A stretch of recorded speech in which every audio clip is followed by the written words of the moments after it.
The United Nations as a system gives the highest priority to universal health coverage as a way of ensuring that all people have access to and use health services without financial hardship. The UN is particularly concerned about three key things. First, how you increase access to health services. Second, how we increase access to medicines. And third, how we increase the financing that's available for healthcare. These three questions go right to the heart of the matter. As I think we are all aware, government spending on healthcare in India is one of the lowest in the world. However, personal out-of-pocket spending on healthcare is one of the highest. What this means is that more people are paying for healthcare out of their meager household budgets than anywhere else in the world. Why is it important for India to tackle this issue? India has lived without universal health coverage for all the years behind.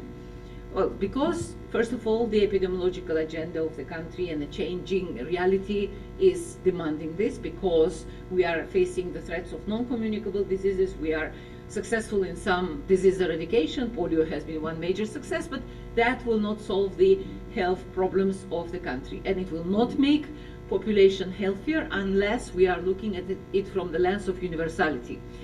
India is repositioning as powerhouse. It needs to sustain its economic progress and achievement through healthy population. That is health and wealth connectivity, we all know, and we do not question that. But it is also important to deal with this because India has massive amount, some very successful, some less successful, vertical interventions which government has been implementing at national level, at state level. So those variety of schemes that are very well known and provide coverage to different parts of the population from different services, they are no longer as effective as they are expected to be. We need additional resources to run any new UHC scheme, of course, so there would be the recurrent costs, and we have been doing some calculations in my institute on how much it would cost to run a UHC program by looking at per unit costing. We need resources to set up the new system for administrative costs, for M&E, for operational research. So the resource requirements are huge, but more than that, we have huge gaps currently, as the government data shows, in infrastructure and personal requirements. And we are really not operating at the population norms that we have set up for ourselves. To even bridge those gaps, we need huge amounts of money.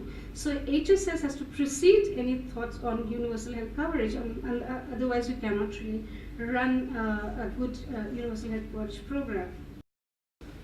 Is there any example in the region where you work from which India can draw lessons? Because if Indrani has said something clear, and Dr. Menabhe as well, is that proclaiming that you have it done is just the beginning. The real work comes later, and that you have to. What are the experiences in these countries, in this region, or in your region, that are relevant for India? We need to do a lot of work in terms of building evidence specific to our problems. And I'll use the example throughout of Thailand, which is the country in our region, Southeast Asia region, that has been acknowledged as achieving universal health coverage. And let's remember, it did so when it was still a low to middle income country. So we are not looking at economic growth really to push universal health coverage. Looking at financing for India as well, really coming from government resources. That's really, really critical. Today, Thailand has less than 3% that really is contributory. Or it has a very comprehensive health package, but the funding is coming from committed government resources.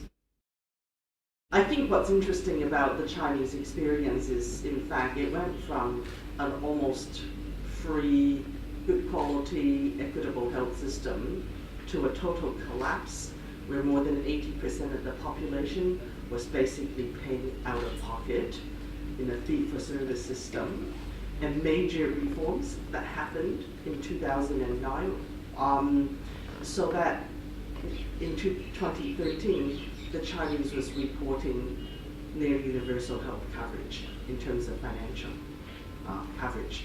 So that's an interesting journey, and the research has been very important.